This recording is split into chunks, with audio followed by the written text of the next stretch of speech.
چلے اسی تنخواہ میں سے جب بندہ بڑے بیٹے کی شادی کر کے بہو بیاہ کے لے آئے تو پھر بھی کام چلتا ہے، اور جب اس بیٹے کو اللہ بچے عطا کر دے تو اسی گھر میں، اسی آنگن میں، اسی چھت کے نیچے کام چلتا ہے، تو پھر تو مان جانا کہ چلانے والا تو نہیں، چلانے والا کوئی اور ہے۔ پھر تو مان جا کے چلانے والا کوئی تو اس وقت جب تنخواہ تیری لگی تھی تو کہتا تھا ابا ابھی میری شادی نہ کر، میں بیوی کو کیسے کھلاؤں گا؟ تو وہی شخص ہے جس کی چھت کے نیچے پھر 1.5 درجن پوتے بھی پل رہے اور گزارا ان کا بھی ہو رہا ہے۔ تو رزق کا ذمہ کس کا ہے؟ اللہ کا ذمہ۔ اب ہمیں پتہ ہے پہلی بات تو پریشانی اس لیے اتار دینی چاہیے کہ ذمہ ہمارا ہے ہی نہیں۔ اب دوسری بات یہ کہ ذمہ داری کس کی ہے؟ اللہ حکیم بھی ہے اور علیم بھی ہے، حکیم بھی ہے اور جانتا بھی ہے اور اسے پتہ بھی ہے کہ دینا کس طرح ہے۔ اب ہم پتہ کیا کہتے ہیں؟ کہتے ہیں وہ جو بندہ پجاروں میں بیٹھا ہے وہاں اسے نہیں بیٹھنا چاہیے، اور میرا حق تھا۔ تجھے زیادہ پتہ ہے کہ اللہ کو؟ بول کے بتانا کس کو پتہ زیادہ ہے؟ کیوں جی؟ تو آپ اصل ٹینشن پتہ کب لگتی ہے؟ جب بندے کہتے ہیں نہیں وہ پجاروں میری تھی، میرا حق تھا۔ وہ جب گزرتی ہے نا پاس سے مہران کے تو مہران والا ٹینشن بڑی لیتا ہے، حالانکہ اللہ کو زیادہ پتہ ہے کہ وہ حق۔ ایک بات اپنے ذہن میں یاد رکھ لیں، رٹ لیں کہ جو میرے لیے بہتر تھا میرے رب نے مجھے دے دیا، اور بات ختم ہو گئی۔ بس وصل اچھا ہے نہ فراق اچھا ہے، یار جس حال میں رکھے وہی حال اچھا ہے۔ بس جو میرے حق میں بہتر تھا میرے رب نے مجھے، مسئلہ یہ ہے کہ تو اس پہ راضی ہونے کو تیار نہیں۔ حضرت علی کرم اللہ تعالیٰ وجہ الکریم نے میرے نبی پاک کی ایک حدیث بیان کی ہے، اور جناب علی جب یہ حدیث بیان کیا کرتے تھے تو حضرت مجاہد فرماتے ہیں یوں لگتا تھا کہ جیسے حضرت علی ہمیں ہر پریشانی سے نکال رہے ہیں۔ مولا علی شیر خدا رضی اللہ تعالیٰ عنہ فرماتے ہیں کہ مجھے میرے نبی پاک صلی اللہ علیہ وسلم نے ایک طریقہ دیا تھا ٹینشن فری ہونے کا۔ آپ فرماتے ہیں مجھے تو بڑا راس آیا ہے، تم بھی اگر کر لو گے تو تمہیں بھی فائدہ دے گا۔ کہا وہ کیا؟ حضرت علی کہنے لگے محبوب علیہ السلام نے فرمایا تھا لوگوں تم اللہ کے دیے ہوئے تھوڑے رزق پہ راضی ہو جاؤ، وہ تمہاری تھوڑی عبادت سے تم سے راضی ہو جایا کرو گے۔ بس تم 2 نفل بھی پڑھو گے تو اللہ راضی ہو جائے گا، تم 1 رکوع بھی سویرے اٹھ کے پڑھو گے تو وہ راضی ہو جائے گا، وہ تمہارے 313 درود شریف سے راضی ہو جائے گا، تم اس کے دیے ہوئے تھوڑے رزق سے راضی ہو جاؤ۔ ٹینشن اس لیے ہوتی ہے کہ ہم راضی نہیں جو اس نے ہمیں دیا ہے۔ وہ حال میں مزید کی جو دوڑ ہے نا، حال میں مزید کی، بے قدرہ کچھ قدر نہ جاتی، کیتی خوب تسلی ہو، دنیا دار پجاری زردے، کتیاں دے گل ٹلی ہو، بک بک روشن اکھیاں تکیو ویک حویلی کلی ہو، تے کوچ نصیر اساں جد کیتی پہ جانی تھر تھلی ہو۔ تو یاد رکھیں یہ جو ہے نا مصیبت کے مال آ کیوں نہیں رہا، وہ سامنے والا پلاٹ میرے گھر کے سامنے ہے گھر کے سامنے، پر رجسٹری میرے نام کیوں نہیں؟ یہ مصیبت سانس نہیں لینے دیتی۔ موٹر سائیکل کھڑی کرتا ہے نا جب آ کے دکان سے روٹی کھانے آتا ہے، دفتر سے گھر آتا ہے، کاروبار سے آتا ہے، تو جہاں موٹر سائیکل کھڑی کرتا ہے وہ ٹینشن بڑی ہے کہ کبھی میری ہو جائے نا یہ والی جگہ، تو میں یہاں بھی بورڈ لگاؤں اپنے نام۔ اس نے مالی پریشانی پیدا کی۔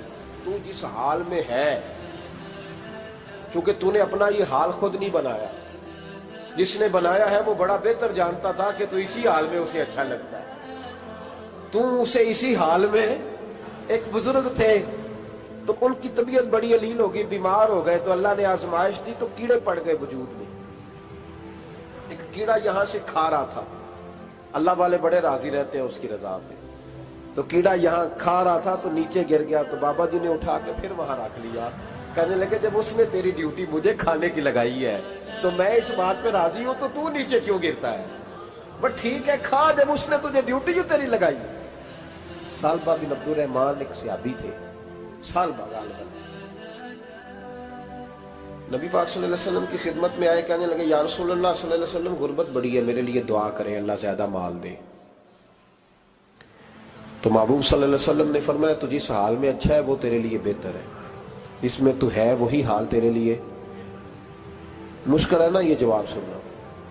کہتے پیر صاحب فلان جگہ سے تویز آیا، وہاں تو وارے نے آرے ہو گئے، تو آپ کے ہاں؟ تو میں کہتا ہوں یہ تویز دینے والا اگر تویز دے کے امیر بناتا ہے تو پہلے خود کیوں نہیں بنتا؟ یہ خود تو 150 کا تویز بیچ رہا ہے، اپنی بیچارے کی حالت یہ ہے۔ اگر اتنا ہی تویز اس کا چلتا ہوتا تو پہلے 5 جو پجارو اس کے دروازے پہ کھڑی ہو۔ عجیب چکر ہے اور عجیب جگہ لوگ الجھ گئے، سمجھتے ہی نہیں بات کو۔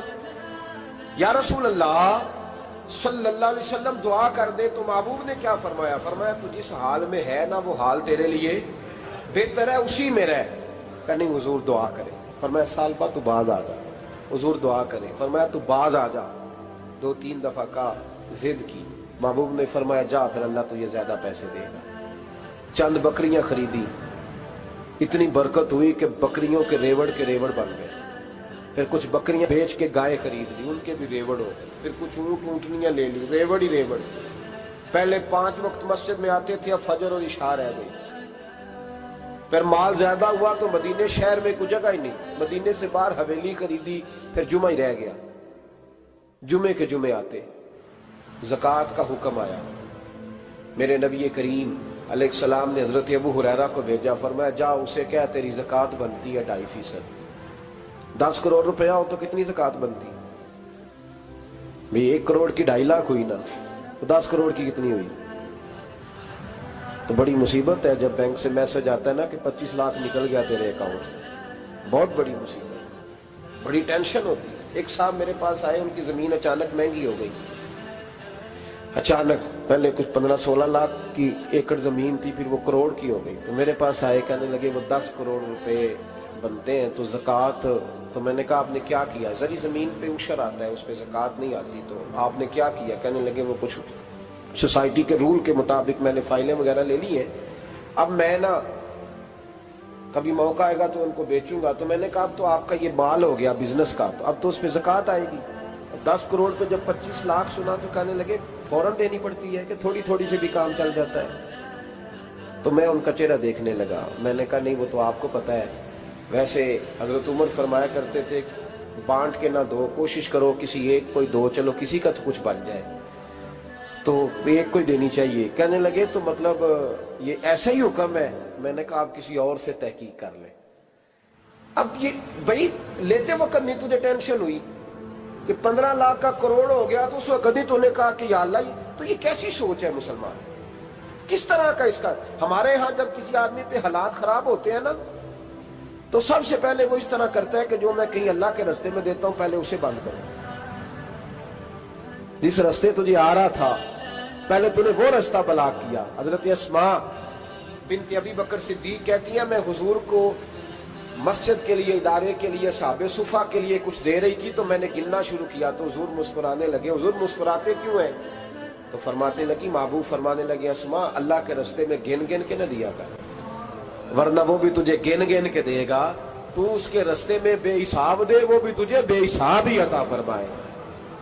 لیکن پہلے یہ والا پہلے دروازہ بند کرو، یہاں سے پیسے ختم ہو رہے ہیں، تو اس طرح کرنا بھائی۔ اس دفعہ سوٹ ذرا گرمیوں والے نہ خرید، لیکن جو تو اللہ کے راستے میں دے رہا ہے اسے دیتا رہے، لیکن ہم اپنا نقصان کرتے ہیں، زیادتی کرتے ہیں اپنے ساتھ۔ میں نے آپ کو پہلے بھی بتایا تھا پیار کی بولی ہے، پھر بولتا ہوں۔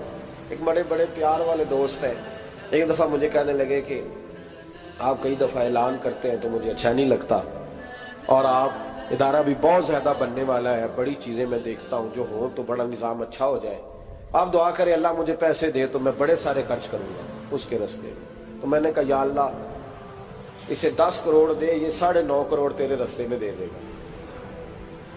تو وہ چپ کر گیا، جس طرح آپ نہیں کر گئے سارے، چپ کر گیا وہ بھی۔ اس نے کہا جی نہیں جی انشاءاللہ کریں گے۔ تو میں کیا پلیا جی دعا پہ ہوں دیا، ابھی تو وہ آئیں گے تو تب دیکھی جائے گی، تو یہیں اڑ گیا ہے۔ یعنی 9.5 کروڑ اللہ کے راستے میں خرچ کرنے کی دعا پہ بھی آمین کوئی نہیں کہتا کہ چلو آمین ہی کہہ دیں۔ تو میں کہا تینوں تے 50 لاکھ بچتا سی پیا، لیکن تو اس سودے پہ تیار ہے۔ جب یہ سوچ ہوتی ہے، یہ غلط سوچ ہے، یہ بات تو اگر مسکرانے والی، لیکن یہ سوچ صحیح نہیں۔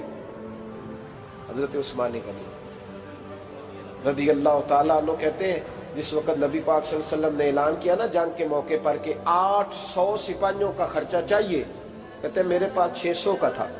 یہاں ایک روایت میں حضور نے 1000 کا اعلان کیا تو میرے پاس 800 کا تھا۔ جب 2-3 دفعہ نبی پاک نے اعلان کیا تو کہتے ہیں میں نے کھڑے ہو کے کہا یا رسول اللہ پورا 800 میری طرف سے۔ کہتے میں نے 200 سپاہی کا خرچہ ادھار اٹھایا لیکن پورے 2 مہینے نہیں گزرے تھے، رب کریم نے مجھے کئی گنا کر کے پیسے واپس عطا فرما دیے۔ پر بات تو یہ ہے کہ تیری وہاں لو لگی ہو، تو تجارت کرتا ہے ان لوگوں کے ساتھ جو کیا دے سکتے۔ تو سالبہ کے پاس حضور نے پیغام بھیجا، پہلے تو کہا تیرے لیے بہتر نہیں مال، جب اصرار کیا تو اب بڑی برکت ہو گئی، بڑا آیا تو فرمایا زکوٰۃ دے، 2.5% زکوٰۃ ہے۔ جب سوچا کہ 5 اونٹوں پہ ایک بکری جائے گی اور بڑا سارا مجھے دینا پڑے گا، اب جب غور کیا تو یہ تو نہ کہا کہ میں نہیں دیتا۔ حضرت ابو ہریرہ سے کہنے لگے نبی کریم علیہ السلام کی خدمت میں عرض کرنا کہ میں خود آؤں گا۔ حضرت ابو ہریرہ نے آ کے عرض کی یا رسول اللہ صلی اللہ تعالی علیہ وسلم، حضور وہ کہتے تھے میں خود آؤں گا، تو کہتے ہیں محبوب نے ٹھنڈی سانس لی، فرمایا اسے کہا تھا کہ تیرے لیے مال بہتر نہیں، اب ہلاک ہو گیا، ہائے افسوس ہلاک ہو گیا۔ ان کو بھی تھوڑی دیر کے بعد احساس ہوا کہ یہ میں نے کیا کیا، نبی پاک کو ہی کہہ دیا نہیں ہے، حضور کو کہہ دیا بعد میں آؤں گا۔ اب دوڑے آئے، عرض کی حضور میں سارا کچھ لے کے آیا ہوں، قبول کر لیں۔ محبوب نے فرمایا گویا بلال حبشی کی خشک کھجور بھی قبول ہے، اور صہیب رومی ایک اٹی باندھ کی لائے تو وہ بھی قبول ہے، اور عمار بن یاسر اور مصعب بن عمیر اگر 2 دینار دے جائیں اور کوئی پرانا جوڑا کسی سپاہی کے لیے چھوڑ جائے تو وہ بھی قبول ہے، لیکن تو اپنا لاکھوں لے کے چلا جا، تیرا کوئی نہیں قبول، معاف کر دے۔ فرمایا جا معاف کیا، پر پیسے لے کے نہ آنا۔ اگلے سال پھر آئے، بندے ہوئے ہاتھ ہیں، محبوبہ میں دولت کا کیا کروں گا، آگ لگانی ہے، قبول کر لیں۔ فرمایا تو لے جا، تیرا نہیں قبول، گرا جو ان کی نگاہ سے وہ سنبھل نہیں سکتا۔ حضور نے وصال ظاہری کیا تو جناب صدیق اکبر کے پاس آئے، لاکھوں کا مال، ابو بکر قبول کر لو، تو جناب صدیق اکبر کہنے لگے اس کا کر لو جس کا نبی نے نہیں کیا، چل جا کوئی نہیں چاہیے۔ حضرت عمر کے زمانے میں قحط پڑ گیا، بارشیں نہیں ہوتی، غلہ نہیں ملتا، حالات خراب ہے، مالی طور پہ بحران آ گیا، غربتیں، مجبوریاں، تکلیفیں، آ کے روئے، عمر میرا قبول کر لو، مجھے معافی تو مل گئی تھی نا۔ فرمایا معافی اپنی جگہ پہ، پر جس کا مصطفیٰ نے قبول نہیں کیا۔ بہت سارے لوگوں کو پتہ ہی نہیں کہ ان کا قبول ہی نہیں ہوا، اور وہ الجھے ہوئے، انہیں خبر ہی نہیں کہ اصل بات کیا ہے۔ فرمایا جس کا مصطفیٰ کریم نے قبول نہیں کیا، اب ہیرے اور جواہرات بھی لے کے آئے تو بھوکے مریں گے، پر اس کا قبول، اس بات پہ راضی رہو، اس حال میں اللہ نے رکھا ہوا، اس حال میں راضی رہو۔ یہ جو مصیبت ہے نا دیکھنی کہ وہ بھی میرے پاس، تمہیں کیا پتا، کبھی پوچھ تو صحیح اس سے وہ کس مصیبت کا شکار ہے، جو مالی طور پہ بڑا امیر ہے، تو اس کی طرف دیکھ کے اپنا دل برا کرتا ہے۔ بس جس حال میں رب نے رکھا ہے اس حال میں رہ۔ حضرت عثمان غنی کے زمانے میں تو وہ وصال کر گئے، لیکن بھائی تو جس حال میں تیرا رب تجھے رکھتا ہے اس حال میں رہ، تیری مالی پریشانیاں ختم ہو جائیں۔ میں نے پہلے بھی شاید آپ کو ایک دفعہ کہا تھا، میں تعلیم سے فارغ ہوا تو میرے ایک استاد اور میرے کچھ دوست کہنے لگے افریقہ آ جائیں آپ، وہاں ایک بہت بڑا ادارہ ہے، اس کو چلائیں، اس کو سنبھالیں۔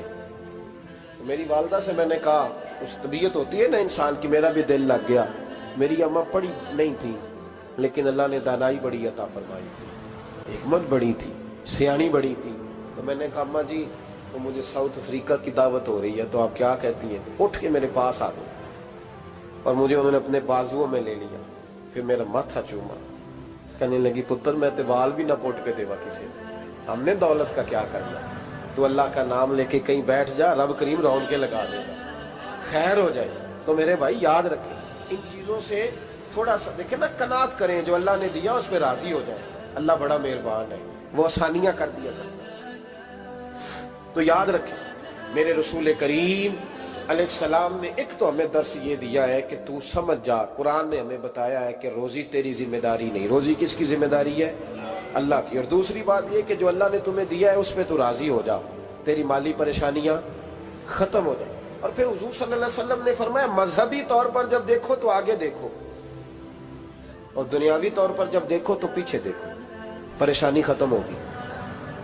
مذہبی طور پر جب دیکھو، جو 5 نمازیں پڑھتا ہے وہ تہجد پڑھنے والے کو دیکھے، اور جو تہجد پڑھتا ہے وہ اشراق چاشت پڑھنے والے کو دیکھے، اور جو بندہ اشراق اور چاشت پڑھتا ہے پھر اس کو دیکھے جو سارا دن مصطفیٰ پہ درود پڑھتا ہے۔ اوپر اوپر دیکھے کہ میں نے اور نیک ہونا ہے اور نیک، اور جب مالی معاملہ ہے تو پھر نیچے دیکھ. اگر تو بیٹھا نا پجاروں پہ تو پھر ٹوڈی والے پہ نظر کر اس کا کیا حال ہے، اور اگر تو وہاں بیٹھا ہے تو دیکھ مہران والا بھی تو گاڑی چلا ہی رہا ہے، اور اگر تو وہاں ہے تو موٹر سائیکل والا دیکھ، اور تو وہاں ہے تو پھر سائیکل والے پہ نظر، اور اگر تو سائیکل والا ہے تو پیدل والے کو دیکھ، اگر تو کرائے کے مکان میں رہتا تو پھر جھونپڑی والے کو دیکھ، اور اگر تو جھونپڑی میں رہتا ہے تو پھر بھی پریشان نہ ہونا. کچھ ایسے بھی ہیں جنہیں جھونپڑی بھی نصیب نہیں، جو سڑک پہ لیٹے ہوئے.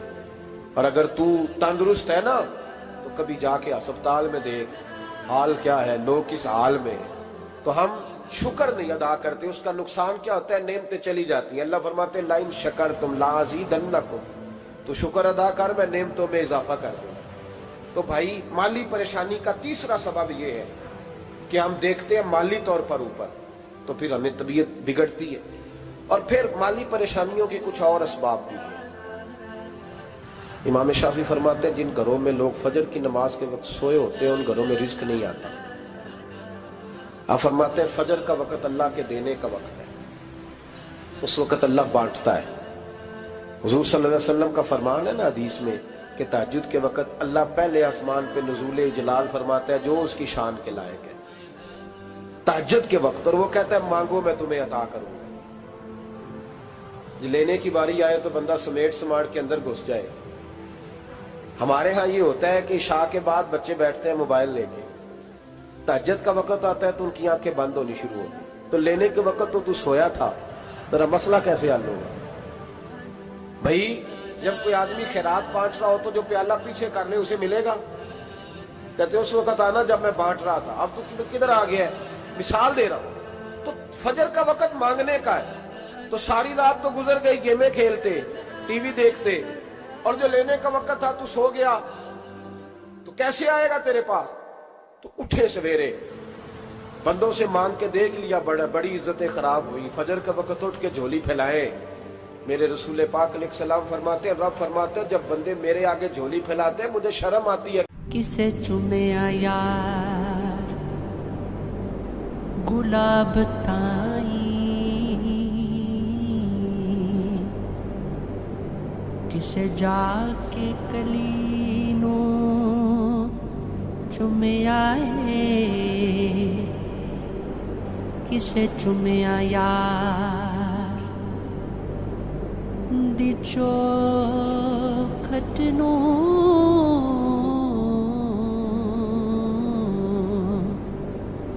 کسے جا کے گلی نو چومیا ہے، کسے چومیا حاکم وہ ستائیں،